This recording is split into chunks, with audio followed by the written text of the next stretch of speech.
Un camouflet pour le journaliste de France 2. Thomas Soto est un travailleur acharné. À la présentation de Télématin du lundi au jeudi avec Julia Vignali, il a également en charge le 20h de France 2 lorsque Laurent Delahousse s'en absente.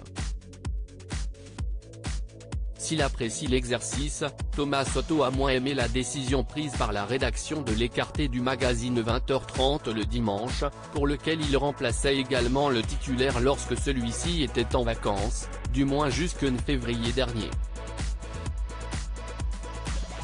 Comme il le confie à Éric Dussart ce 11 mars 2023, dans On refait la télé sur RTL, ça a été annoncé de manière un peu brutale, honnêtement.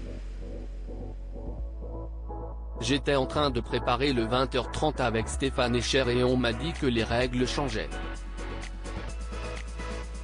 Il semble que Thomas Soto n'a pas été consulté par rapport à ce choix, et qui plus est, Laurent Delahousse lui-même serait à l'origine de ce changement.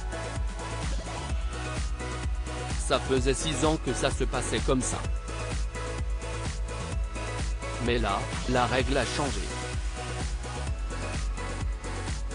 Si je suis tout à fait honnête, je n'ai pas très bien compris pourquoi. Le fait de ne plus présenter le magazine du soir en même temps que le JT attriste Thomas Soto, même s'il reconnaît que l'émission étant une création de Laurent Delahousse, celui-ci doit garder sa liberté de choix. Les deux hommes se seraient expliqués, selon Thomas Soto, mais ils ne souhaitent pas communiquer sur ce qu'ils se sont dit. Anna Cabana, Thomas Soto. Ces journalistes tombés sous le charme d'une personnalité politique et la compagne de Thomas Soto veut rester discrète sur leur relation. Le journaliste est en couple avec Maya Daboulos, une brillante communicante dans le milieu politique qui a eu un rôle de taille à Matignon, conseillère communication de Jean Castex. Poste qui avait contraint Thomas Soto à arrêter la présentation de son émission politique en 2021, avant la campagne présidentielle.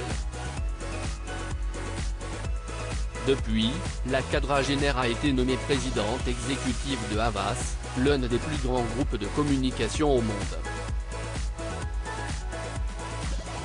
Pour Gala.fr, Maya Daboulos était revenue en détail sur ses 24 mois au sommet de l'État, mais n'avait pas souhaité évoquer sa relation de couple. Premièrement, parce que je pense que ça n'intéresse personne, je ne suis pas une personnalité publique ou politique, avance-t-elle d'abord.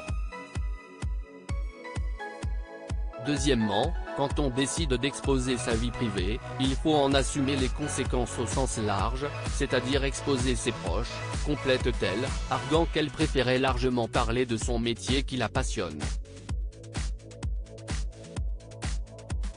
Et de conclure, faire parler de soi, pour le plaisir, je ne vois pas l'intérêt.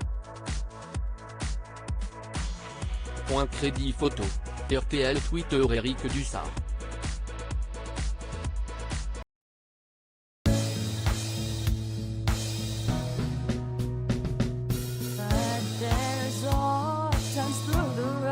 Times